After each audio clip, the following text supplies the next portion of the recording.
This is Laura GB, and today we're going to have a look at slicers in Power BI. So here is our simple report that we're going to add some slicers to. So click on the slicer, and there we are, we get a slicer box, and into there we're going to add from our data fields, we're going to add in the shop name of where our sales happened. And there we are, there are the 4 shops from our data. So I can click on one of these and it filters the report as you expect.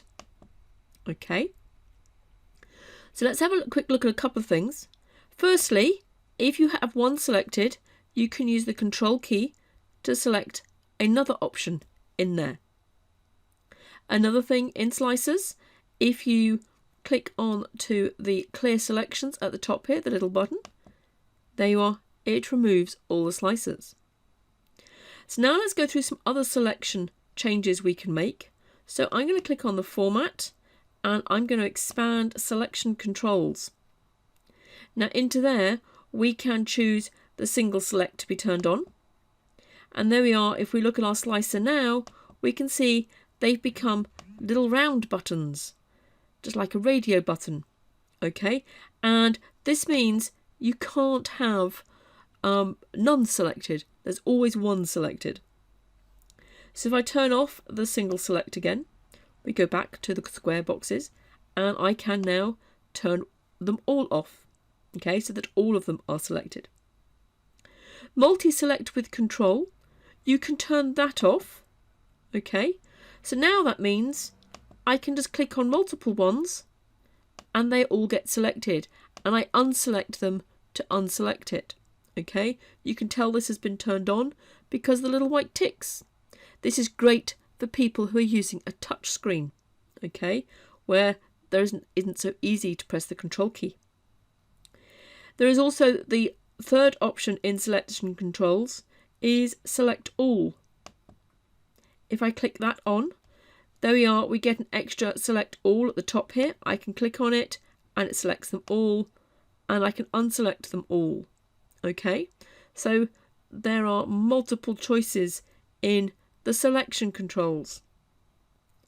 Now let's move on to have another slicer and see what changes we can make to that one.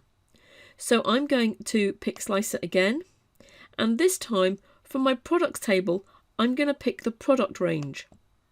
Okay, and there we are, we've just got 2 options in there, flowers and food and drink. So I want to change this, again thinking of my people with touch screens, I just want 2 buttons. So with it selected, click on the formatting, and under general you'll see there is an orientation in there that says vertical. Change that to horizontal, and that of course means buttons. Yep, you'll get used to it. It's not intuitive, okay, but it's a really good one for people with touch screens and something quite obvious. When one of those is selected, it goes a nice dark colour, so it's obvious which one has been selected. Okay, so let's move on to another slicer. Going to click on slicer, and this time we're going to bring in the product name. Now there's a list of them, but that takes up quite a lot of space on my screen. I might not want to give that much space to a slicer. Okay, so what we're going to do is we're going to change it to be a drop down rather than a list. And the way you do this is inside the visual, if you hover your mouse, you'll see in the top right hand corner there is a drop down arrow, and there it asks you, do you want a list or a drop down? Okay, and we click on drop down, and there we go. Let's unselect it for a moment. We can pick that, pick an option, and there we are, it's filtered to a petite chocky box. Now if you've got a long list of products, scrolling up and down a list is just going to be hard work. So we want a bit of search. So let's select that slicer again, and this time we're going to go on the 3 dots at the top and click search. Okay, now that's a toggle button, it turns it on. So I'm going to click the down arrow, and you see we've now got a search box between the word all and the options. So if I start to type in box there, I get my chocolate boxes, so I can pick them. So I can pick an option in there, hold the control key down and pick another option in there, etc. Right? So that's a drop down box, and obviously we can make those a lot smaller than lists, etc. And we can come up with a nice compact way of showing slicers. Another version of a slicer. So I'm going to pick a slicer, and this time I'm going to pick a date. Now this also happens to numbers. So when I pick in a date off my calendar, we get a range selector. So it's got handles at either end, which you can drag to reduce or increase dates. And there we are, shows a different range.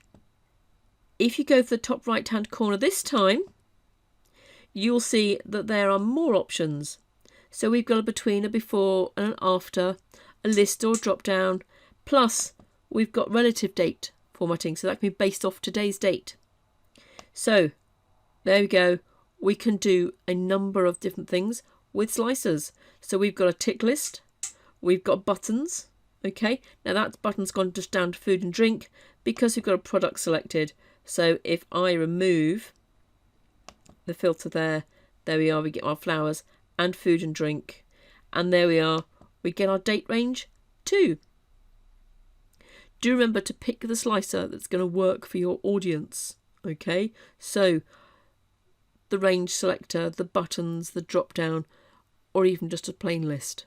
What's going to work best for the people who have to use your report on a daily basis? If you haven't already, please press subscribe. Take care now.